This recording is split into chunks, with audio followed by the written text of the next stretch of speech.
Welcome to the Family Office Success Podcast, where we explore the strategies, the insights, and the best practices that help families and their advisors build and manage successful family offices.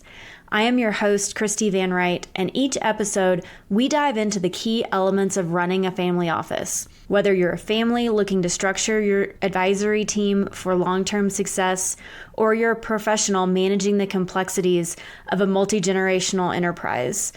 From financial oversight and operational efficiency to selecting the right advisors and creating a lasting legacy, this podcast is here to provide practical guidance and expert perspectives. Let's get started.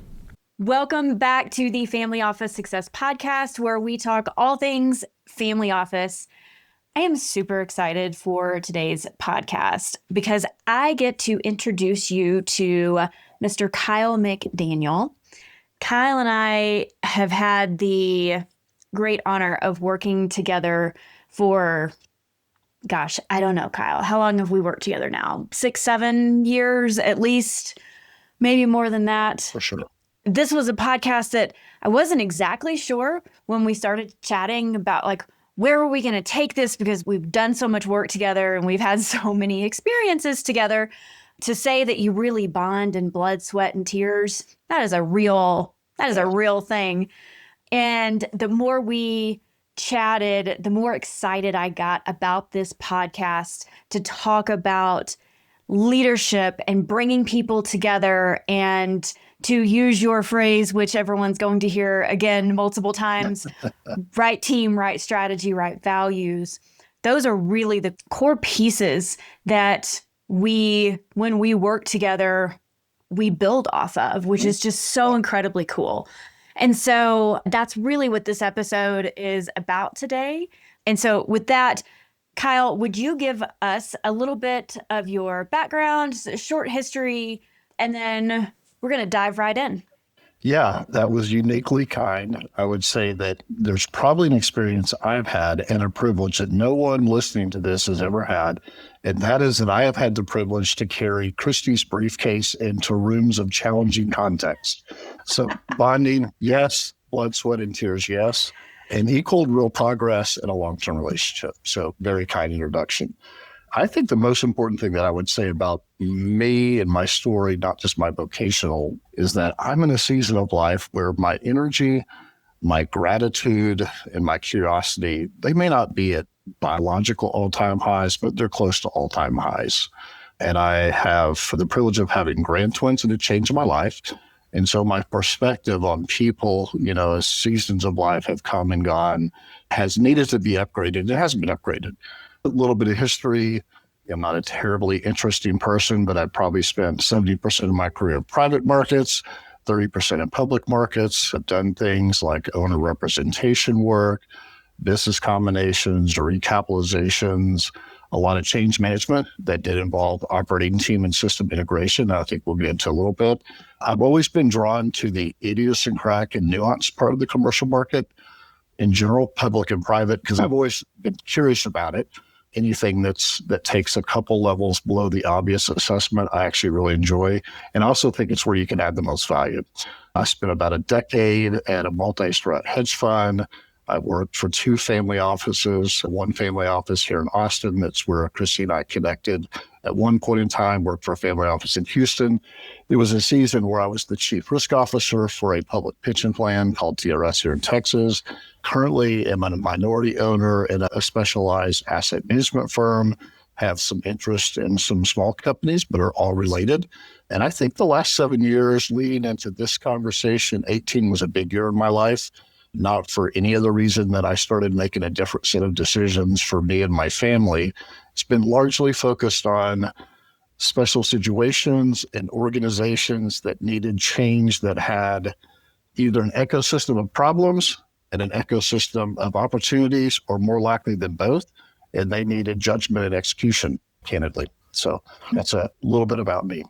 So that leads us directly into where I want to kick off this conversation, which is whenever you're coming into a new situation, we've always said that we like to say the more hair on it, kind of the better, because you've got more opportunity to really come in and be a change maker, make a difference for the family, the business, whatever entity type you're walking into.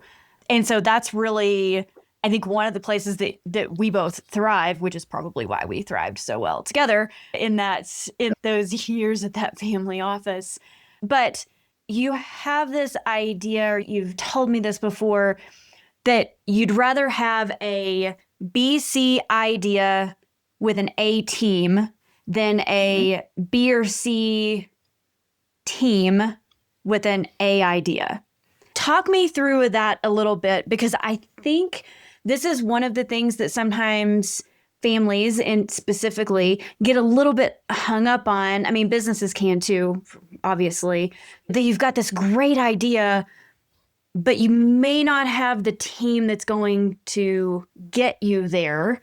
And there is the concept of what got you here won't get you there. So tell me a little bit about what your thinking is around a BC idea, but an A team. Yes, that is a great question, and certainly is not something I arrived to quickly in life. It was kind of a progression of learning, candidly over 30 to 40 years. And I think it also applies to nonprofits, foundations, and organizations in general. But I'm kind of one of those weird guys that from time to time will lock myself in an office and think and write for a period of time. So when I made a personal decision to change my, what I would call default future back in 2018 vocationally, I sat for probably 90 days and thought about and assessed deeply, carefully, clinically in writing every failure, every mistake that I had made, most every context commercially, whether it was a cap stack, a company, a culture, hedge fund guys, what were the key things that I needed to learn to make better decisions, and where did real progress occur, and where did real progress not occur, and why? And so to answer your question, the conclusion of that was one simple concept that I developed from that, a framework for me. It's a little bit goofy, but the thing that I would say that I walked away at the highest level is that people are the ultimate variable, and that I needed to become a better people scientist in every area of life. And then that led me to kind of define, a framework for decision making. It's not perfect. It is goofy. Sometimes it applies, but the principles of it are the goal commercially in an organization is to get the right partners, the right team, the right values, and the right strategy aligned. And if you can align those, you can make exponential progress. If two of those are off, you kind of get mediocrity. If three of those are off, it's probably pain, suffering plus. And so when I thought about those things, and when you think about three of them, people and team, that's kind of your inside people, partners, your inside stakeholders, and your outside stakeholders. That's also about people, and values about people. So I think, 75% of good decision making that creates good outcomes financially, strategically, and impact-wise comes down to at least 75% about the people. And then that led me to say, how will I make decisions in the future, whether I'm guiding a family, investing my own capital, in a director position or a position of change? And that's where I kind of came upon, I think I would rather have an A team that had a B idea than vice versa, because 75% of it is about the people. And generally, if you have a high quality group of people that have a reasonably strong level of talent, education, knowledge, experience, humility, all those things, they know they have a B idea, and they can get it to an A idea, but there's a lot of things that you don't have to worry about if you have the right quality of people. And so I do kind of go through this force ranking, as it relates to A, B, C, both on the people and the idea perspective. Got it. So we talk a lot about building teams, right? Because the family offices that we're working with and the families that we're working with directly, they don't know what these qualities should look like. They don't necessarily know what this team should look like. And so sometimes people just, offices just come together sort of more reactively versus intentionally.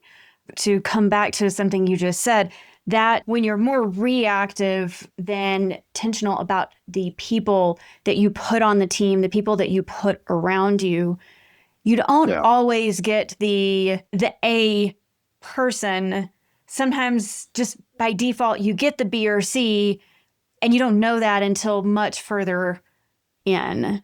So it's kind of it can be fairly expensive, actually, if you're not being super intentional about the people that you're putting around you in your family office, in your business, in your life. I mean, just in general, no matter what the circumstance is. So from your perspective, you have built a lot of teams. You have worked with a lot of people, a lot of businesses, a lot of families, family offices in the course of your career.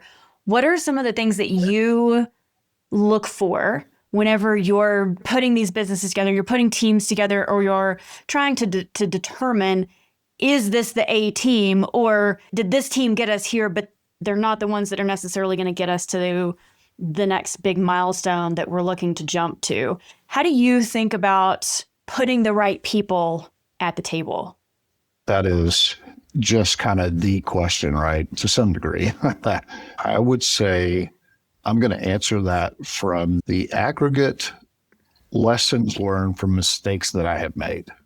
And then I'll tell you what I would do positively because of those lessons learned. I would, before I wrote a job description, sourced people, I would go through something that I've begun to call in the last couple of years of my life a clarity audit. What's the goal? What's the budget? What's the structure? What's the strategy? Is it working? Is it not working? It's amazing to me when, not amazing, not profound, but sometimes it is, when you ask someone, tell me 5 things that you're clear on and 5 things that you're unclear on. It's amazing how, generally speaking, in a conversation of authenticity and real directness and candidness, generally the list of unclarity is longer than clarity. And the goal is to get the list longer on clarity than unclarity. So I think the organization, the governance, the owners of capital, whatever the context of your clients and families and people in general, I think clarity is step 1, period. Then you write the job description.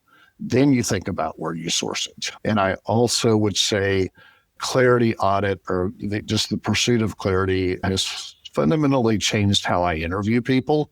The resume's great, the Ivy League's great, or the Texas school's great, the experience is great, but is this person of a quality where they can be intentional about the pursuit of clarity? We're going to talk about integrity and integration, I think, somewhere in the context of this. I think, that's important to assess the quality of the person, not just the quality of their skills, back to an A team.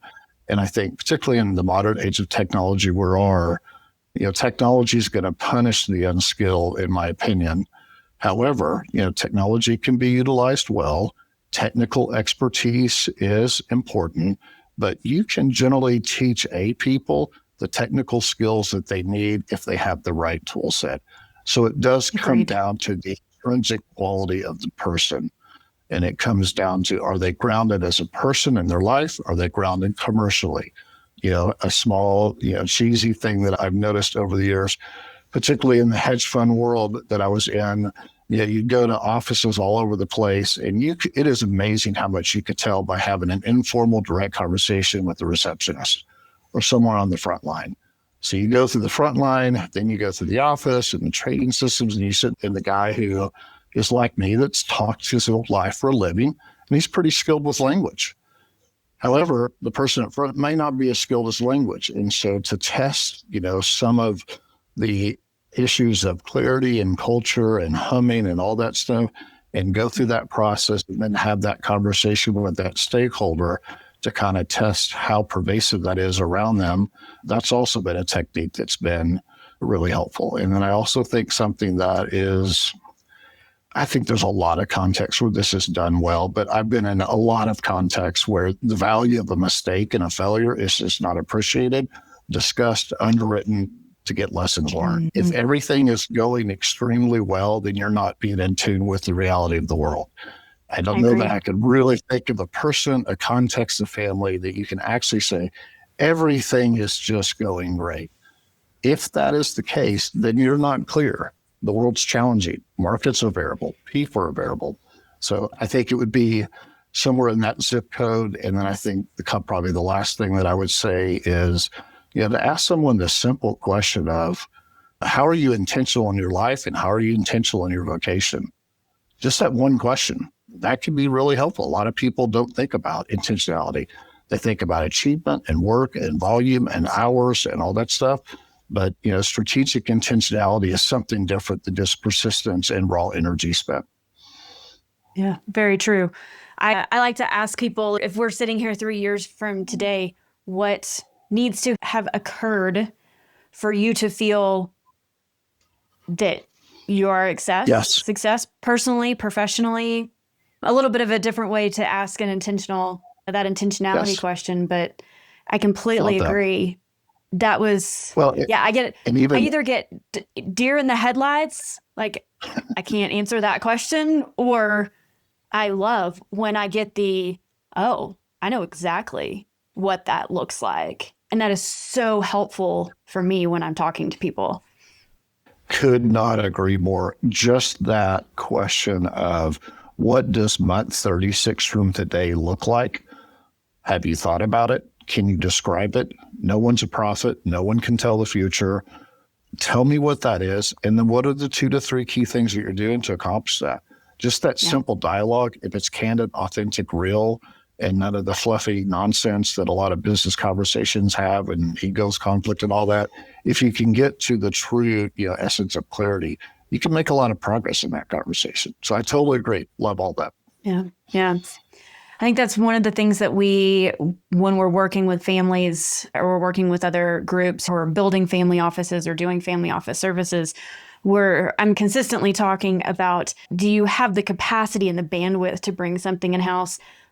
But any kind of a service that falls under the family office side, do those people also have the intentionality? Can you get them to be an A player in a different space? Because a lot of times an A player in one space is kind of a B or C player in another, because it's not their passion. It's not what they want to do. They don't have an interest in it. They're overwhelmed with other things. And so that's, to kind of tie that together, that's one of the conversations that I have with everyone that I do consulting with. If we can do it in-house, that's fantastic.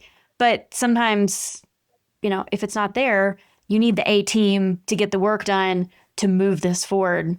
Yeah, I think a critical aspect to just point out that probably everybody is caught, but just in case, I know there was many seasons of my career where I didn't catch this with this level of acuity. It's not a person or a executive or a CFO or a controller or ACO. It's a team. And so, Absolutely. So many situations, the quality of the back office, for lack of a better framework to talk about a broad spectrum of organizations, the quality of the back office is ignored at the expense of the front office. And when you can get both, that's where you can create exponential growth. But so many times the back is constrained because there hasn't been the best intentional decisions made. But you may have really strong, amazing men and women up front. They're A people, but you got to pursue the A team, not the A person. And that's very different. That is an excellent point. And even if you have an A person, if there are B and C people around them that are completing that team, it still doesn't work. You need the A team to really push forward ideas and make things happen in whatever setting that you're doing it in. Even if it's a volunteer setting, you need the people that are all pushing and rowing in the same direction to get that project done. Agreed. And you hit the nail on the head from my personal opinion. The back office people, we call that's the backstage versus our front stage. Our front stage is what our clients and our families see and how we present and how we want them to interact with us and interact with their entire team. But the backstage is where all of the stuff gets done. If that backstage is not rolling correctly, if the guys hanging the lights and doing the sound and doing all of the things on this stage, if that doesn't all come together, the front stage can only fake it for so long.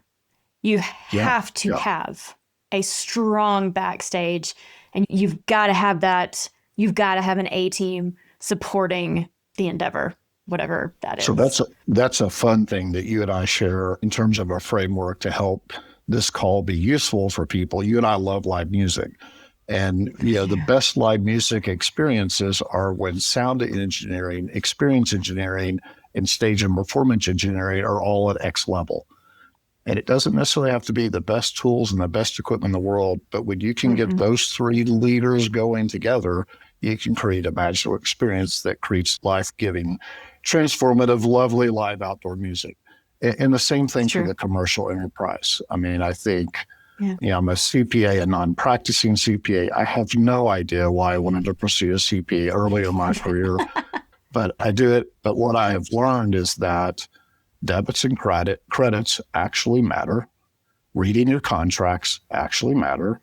And aggregate, accurate, timely information actually matters, because if you don't have that, but you have the stage in the front right, what you have is probably somewhere between mediocrity and mild success. But if you get the back debits and credits right, and the knowledge and the information, and I don't know exactly where all this is going, but you and I talk about ecosystems of service providers and have for a long time, those people actually really matter. And sometimes you have to make a hard decision from a cost perspective, to make a decision. One thing that, I don't know, it was probably 4 or 5 years ago, I remember us sitting in front of a whiteboard. I don't know exactly what it was, but it was around an hourly service provider. And I think it was an attorney that we were using to do something. And I remember having the conversation that if you spent, and legal's personal, everybody on this call probably doesn't like legal bills, me included. And it's an easy thing to complain about and to be frustrated about. However, there's so many settings where you have to make decisions that are operating or strategic in nature, but both are equally critical, where you have a choice to pay someone, say, $700 an hour or $200 an hour. The thing that I think about when you make those discerning decisions is, if I have a 10X from 700, but I saved a little bit of money and have a 10X from the 200, 700 times 10 is 8,000, 200 times 10 is 2,000. While I may have saved some capital here, I left $6,000 of value on the table. And that's an easy thing to say and pick on, but the concept of that discerning judgment as it relates to the back and the front and all the things is it's acute, and it takes good judgment and discernment to be able to do that. That was probably a little bit of a sidetrack, but you triggered something that it was a memory from our past together. We've had a lot of whiteboarding sessions over the years, Kyle, like a lot. Yes, agreed. But they're the best.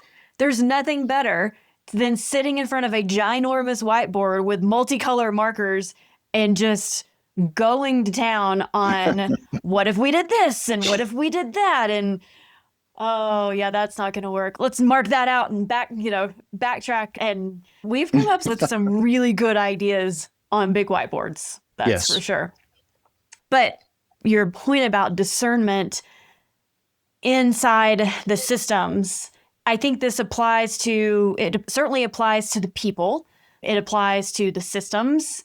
It's kind of across the board. And sometimes we talk about this a lot with our team, with our clients, that you can have a light version. I'm putting that in quotations. You can have a light version of services. And here's what that looks like. And there are going to be people out there, that's okay. Light services is exactly what they need. I don't need to go hire, to use your analogy, I don't need to go hire the most expensive trademark attorney to do the research to make the decision, are we going to move forward with this trademark or whatever it is? But do I want the guy that knows what he's doing, who has a proven track record of getting these kinds of things through? He's going to do it in a quarter of the time, but it's going to cost maybe a little bit more, but I'm going to move forward quicker. Yeah, that's correct. Those are the decisions. I think so often we come down to software. We do this all the time with the accounting softwares that we use. Yeah, you can pay $100 a month for QuickBooks, and it will do a job. You can make a lot of things work with it. Is it the right thing to be using when you have lots of entities and you want reporting and you want to be able to see what's happening in advance versus 30 days behind? QuickBooks isn't your software. Is it going to cost more to do something different? Yes, it is. Are you going to reap the benefits of it? Yes, you are. So there's times. Like, there are times to go with the light version. There's times to go with the heavy hitters that are going to get the job done, that are going to make your life easier. They're going to make you look good. They're going to save you time. And you're going to get to move on to the next project or whatever it is. If nothing else, they're going to save you a headache, which in my world is a big deal. When there's constantly some challenge that you're having to overcome because you're not using the right person, the right team, the right system, that's a problem. How much faster can you go when you get right team and systems on board? Yeah, there's a soft concept there that it relates to people or human beings. The correlation of pain, suffering, mediocrity, and stress and anxiety to BNC teams is very high. So when you think about the intangible quality of your mindset, your energy, your life, yeah, removing headaches, definitely. And I know a lot of people that have a lot of money and they live a high anxiety life. And part of that is, for the very essence of what we're talking about, is that there's some quality nascency and fragmentation in what's driving their business and driving their decisions, that they spend so much time, energy, stress, and fear because they don't know or they have not gotten that ecosystem of providers correct. And it could be anything from a real estate project to your, seventh house and wherever, to an operating company, to CPG. I think all those things are very interrelated. I also think this is a little bit goofy, but I tried to think of a couple things that actually could be provoking and interesting. Is that I think the same thing applies that we're talking about to fundamental risk taking as it relates to people around you. When I got a business school, you hear day one, and all of us have heard this, you got to take risk to make a return. I got it. Risk is the source of return. I got it. However, I've come to fundamentally disagree with that. I actually think that the source of return from a financial perspective is actually the effective reduction of risk. Because I've just seen efficiencies, and I've seen scale, and I've seen geometric and arithmetic growth that came from, we're just not going to spend risk. We're going to take risk, but mitigate the risk quality and size, given I've got the right people around me to do that, to create a better high quality outcome. And the same thing with accounting, and the same thing with governance, and the same thing with contracts. So much of that is around the efficient reduction of the risk that you're actually taking. So it's a little bit interrelated, is my point. But it's all driven by the people that you put around you. That is an excellent point.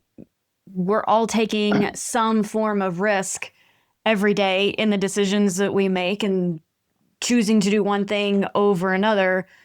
I love that you brought the concept in of mitigation. How do you mitigate it? And part of that mitigation is getting, in fact, a huge part is getting the right people in place. Yeah, I've always been surprised, when you think about, make it pragmatic for people listening. We all want to drive in a safe car, and we'll spend energy, research, time, and capital buying really expensive cars that are really safe. And then we think about the value of a contract, and we'll spend a disproportionate low level of energy, time, money thinking about that contract. But both have consequences of different kinds. One is physical safety, and one is contractual legal liability, litigation, and did I protect my interest in whatever I'm doing? It's about integrating those concepts and principles to make a consistent standard decision in life, in all areas of life, which for family offices are very interrelated. Intergenerational trends, transmutation of wealth, 75 entities, they own things all around the world, or they have a concentrated interest in a business. So much of that efficient reduction of risk to get the right return is around applying that standard that you do for a safe car to a contract, an operating agreement, your team, or reporting. It's a little bit goofy, but do you get what I'm saying? It absolutely is. We spend a lot of time and sometimes resources depending on the car that we choose, we spend a lot of time researching and what's going to be safe, what's going to be comfortable, like all of these things that are important in our mind at that time. And yet other things you just say, no, it's fine. I trust them. The contract's fine. Yeah. Let it go. And you and I both know that is one of the worst things you can do, because the contract you don't read is almost guaranteed to be the contract that comes back and causes you issues. Or the contract you didn't have reviewed is going to be the one that comes back and causes you issues. I can just tell you so many examples of the expositing the mistakes that I've made in contracts. So much of those were contained around a timeline that was transactionally driven. It was high pressure. Kyle, just get it closed, get it done. And so you get 90% of that value right. And then the last 10%, you get tired, grow weary, and fatigued, and you're getting pressured to execute it. And it's that last 10% that comes back to bite you 7.25 years later. That's where I made a lot of mistakes. It wasn't the value of the standard that I was trying to achieve on behalf of people I was representing. It's at that last 10%, I did not maintain that same level of value, and things slipped. And it was completely my responsibility.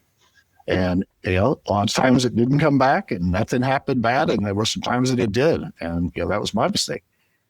Yeah, look, we've all made them. This is how we learn. As you mentioned in the beginning, you don't learn when things are going well. You don't learn anything when you believe that everything is just rolling right along and boxes are getting checked. That's not how we grow. We grow because we make mistakes and we learn from them, hopefully, so we don't repeat them. That's how we learn. So I want to take us in a little bit of a tangential direction and talk about shocking. I know. I see squirrels a lot. I'm going to go on a squirrel trail right at the moment. This idea of having a growth mindset inside of a family, an entity, a team, a business, you name it. This concept of having a growth mindset, continually moving forward, and what seems like a very innocent, easy to say, we have a growth mindset concept, what that actually translates to. I want to talk specifically for families is where I want to take this, since that's who's listening to this podcast. Sure. What does it mean when you have a team or you're building a team with a growth mindset? Maybe that's the question, Christie. It's going real philosophical today, Kyle. You've got a lot of the questions. Yeah, I surely wish if anybody has a pen and they're listening, I would write, if you ignore everything else that I said and I provided no value to you, write this one thing down and I think it will provide value to you. But spend some time actually thinking about if you believe this is true. Growth equals mindset plus energy, period. I really believe that. I wish I had known this in my 20s and 30s. I had some concepts of it, but growth equal mindset and energy. And it's not just biological. It's the energy to think unconditioned, unconstrained, because my house is in order. It's a quality mindset that can problem solve, take stepwise transactions, simultaneous transactions, changing regulatory environment, all the macro things of the world, and maintain a fixed, grounded, consistent mindset that is a little bit insensitive to the tactical changes in the daily context of life. So, when I think about a growth mindset, I think it's a function of those two things, mindset and energy. I think what that means for a family on the mindset side is it's a little bit, I don't know exactly how to answer that. That's the candid answer. But I think my shot at answering that would be, I've seen families that move forward with the present mind and lessons learned. And then I see families that move forward with convoluted minds and a whole lot of history behind them that they spend way too much time talking about. And I think a mindset and a growth orientation takes things that have gone well and poorly in the past, goes through the clarity audit process. Here's what we learned. Here's what we're never going to do. And then it takes that energy and applies it proactively. The more energy that you can spend on offense, the more value, the more income, the more financial, the more fulfillment, the more peace of mind you can create. And so I think that's a soft concept for a family office. The family that I worked for in Houston, they were transmutating wealth to the third generation. It's now in the fourth generation. And, that process happened painfully. It happened, but it happened because there was an energy behind it and a mindset of some key family members that could work with management to get that done despite some noise from the generation behind them. And, maybe some people know, probably everybody knows better what I'm talking about. And then I also think, this is going to sound naive, there's a dashboard of thinking and a dashboard of priorities. If you can't get your priorities into one dashboard and the key things you need to decide into one place, maybe it's not one piece of paper, but it's one, 2 or 3 page document. I think that's part of the clarity audit process that I talked about. But that has to happen for you to have a growth mindset and to use the energy well. It's clear where we're going to some degree because we've talked about it, underwritten about it, argued about it, gotten market studies, gotten versed at mindset, all the things that people go through, the view of the accountant, the view of the attorney, to come to this is the moment in time in the State of the Union. So 2 or 3 ways I'm saying the same concept: clarity audit, State of the Union, dashboard, things organized behind you so that you can spend your mind and spend your energy making decisions that matter on offense, because defense is taken care of. That playbook's written and it's grounded, it's coordinated, and it's high quality. Yeah. You've built the foundation. Yep. That's effectively, you have the foundation for where we've been, where we're going. Those clarity audits and those dashboards, and using the priorities for, here is what is important to us. It is important that the people around us are in a growth mindset. It is important that we push certain initiatives through for a family, because we know in 2 generations, if something doesn't change now, there's not going to be funds there for a second or third generation. I mean, how many family offices have you seen? How many families have you seen that they really made their wealth? They earned every penny of it. And by the third or the second generation, it's kind of dwindling. And by the third generation, it's still there, but they don't know how the first generation made that money. There's no real connection to it because there wasn't a thoughtful process put in place to help keep that knowledge going through the families. I can guarantee you the bigger families, the bigger family offices that are multiple generations in, they're multiple generations in because they built a strong foundation. They made sure that information continuity happened throughout the life of the entire family. They're organized, probably, maybe not always on top of everything, but there's something there where they're educating and they have continuity and they've got something to fall back on. Whether they would say they're organized or not is maybe or maybe not a thing, but there's something there. I think that's doing a 360 after something has happened, or looking back over the last 5 or 10 years and really saying what went well and what didn't. And we don't want to do that again. How do we not do that again? Yeah, this piece of data is probably a decade old, but it's probably even more true than it is. I remember reading a paper from Mary Hen Mihalidis, who I think from Family Op Exchange in Chicago. I think she's gone. But they had studied something like 1,400 families that they had done work with or something. And the statistical likelihood of passing wealth to the third generation, it was a single-digit percentage. And the fourth was like a 3 or 4. There's obviously examples that you can find in the public domain because they're public and big and they've done that. But I think part of a growth mindset is a forward thinker that actually contemplates generation 3, if they're generation 1, and then passing Gen 1 down to Gen 2 around that preservation. And we're going to grow in the right way, and we're going to cultivate the right mindset and the right systems and the right people around us, so that you just don't think about the S&P targets from Goldman and you're not just getting caught on the whimsical of AI and stuff. You're actually thinking into the future. But it's really hard to do that when everything behind you is nascent, fragmented, not organized well, and you're concerned about it. One example, I would give that I've observed so many times. So much of in the VC world and private equity world, so much of that world is about taking inefficiency, fragmentation, or nascency and rolling it up into something, right? It's, that whole concept of roll up and we're getting economies of scale. It's amazing to me the number of families and or private equity shops that I've been in, through, or worked with. That's their business strategy. And then when you look behind the curtain at their operations and how their business is organized, they're just as nascent and fragmented as the problem they're trying to solve. Connection can create challenges. And I was involved in one really big thing that almost cost the really big positive outcome because of the disorganization, nascency, and fragmentation that was behind, the capital providing to roll the strategies in the companies out. So that's another example of how that could apply. If you want to go after inefficiency, the best way to do that is to make sure that you're efficient.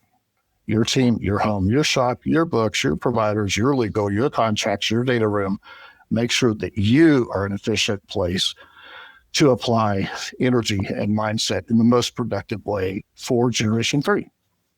Yeah. I think in the family context as well, when you get to the place where you have teams, whether it's in-house, outsourced, combination thereof, whatever it may be, you have people that are working to help push your family forward and your family's goals forward. If there's not a solid foundation that the family has said, these are our goals, these are our priorities, here's where information comes from, here's how we organize, whether they do that or they have someone who does that, having that foundation allows everybody on their team the ability to pick up their head, look around, look out the window. Is it storming or is it a beautiful day outside? When there's chaos and there's fragmentation inside of a family, you can't look up. And that extends past just the family. It extends to the family office, expands to their team. Everybody in that, who's trying to work towards something alongside that family, there's not something solid. If there's not that touchstone, we know where we're going. We know how to, we may not know how to get there yet, but we've got the milestone ahead of us and we've got something rock solid to start from. If they don't have that, they don't even have the ability, they don't have the bandwidth to look up and say, wait, is there a better way to do this? Is there a faster way to do this? That's certainly one of the things that we have found in a lot of the teams that we come in with. It's not necessarily rocket science. It takes thought and it takes a little bit of time to build that foundation to really support the team, the family, everybody who's pushing a family forward. So I just want to kind of wrap up our conversation. For everybody who's listening, I recognize that we saw some squirrels and we had some tangents. And so I hope you were able to follow where we were going and, pick out a few nuggets of something that will, maybe file it away and think about it next time that you're working with a family or bringing on a team member or making a decision about comparing people, technology, whatever the case may be. I hope something gets filed away and you're able to pull it out and reference it whenever you need it. But Kyle, I'm going to let you do our closing thoughts. By the way, y'all, that's what happens when two people have known each other for a really long time and they could really have a conversation for 6 hours and everybody else would just be doing, the back and forth with your head tennis match kind of thing. So that's what happens, even under the best intentions. So Kyle, I'm going to ask you to give sort of final thoughts on, specifically in the family context, values, integration, clarity, this growth mindset. You're so good with words. How would you bring that together for a family in the context of their team and bringing people together, bringing together the A team to support them? So that's the third D question, Christie, in more ways than one. I think the essence, that's exactly, you have definitely been a whiskey in a teacup. I would probably say the essence in 90 seconds or less would be when you're surrounding yourself with people or bringing new people on board, assess not the quality of their experience only, but try to discern the quality of their judgment. Because I think ultimately groups like Christie and other groups in this family office space, elevation of the quality of judgment and how you make decisions is kind of a secondary conversation. It should be a primary conversation. I think that's probably point one. And I think just the quest for clarity, whether it's a goofy clarity audit or it's assessment or weekend retreats or whatever, I just think the pursuit of clarity, from governance of a family, it just needs to be at the top of their list. That's my suggestion. And then I think probably the third thing that I would say is, we think about integrity primarily as a moral concept, and it is, but integration comes etymology from integrity in the integration of your service providers, your systems, debits and credits, and people around you. That's closely tied to the integrity of your organization, just not from a moral perspective. And I think most people would believe that integrity-based people over time make better decisions. So integration, integrity, closely related. So I would take a second look at the integrity of my systems and people behind me and challenge the assumptions and look one level below the obvious to apply a growth mindset where you're consistently upgrading, assessing, double-clicking to get to better decisions, greater clarity, and hopefully higher quality growth in the future. Love it. Thank you. I appreciate that parting thought. So, Kyle, if someone wants to get in touch with you, has questions, I know that you love to have these theoretical, thought-provoking, I know you love this. I do. You love when I keep you on your toes. So if someone wants to get in touch with you, how's the best way for them to do that? That's a good question. I didn't think about Christie at whiteriverconsultants.com or... You send me an email and I'll get it to Kyle. Yeah, I'm on LinkedIn. I am part of a firm. I won't give you that email, but probably through you. I've thought about doing a webpage for my grandkids, but I've never thought about doing a webpage for me. So I'm on LinkedIn, and then you can connect with me through Christie. We're closely connected in many ways. Fair enough. I will connect your LinkedIn in the show notes, and anyone is also very welcome to reach out to me, and I will put you in touch as well. So, Kyle, thank you. Thank you. I so appreciate your time today. A pleasure. All right. Thanks, y'all. Have a good day. Thank you for joining me today on the Family Office Success Podcast. I hope you found this conversation insightful and valuable as you navigate the complexities of family office services. If you're looking for more ideas or resources or want to explore how we can support your family office or your family through services and training and strategy, connect with me on LinkedIn or visit our website at whiteriverconsultants.com, and be sure to subscribe to our newsletter for updates and expert insights. And if you're ready to take your family office to the next level, consider joining our mastermind where we can help you manage that chaos and create better outcomes for the families you serve. Until next time, I'm Christy Van Wright, and this has been the Family Office Success Podcast. Take care and keep building for the future.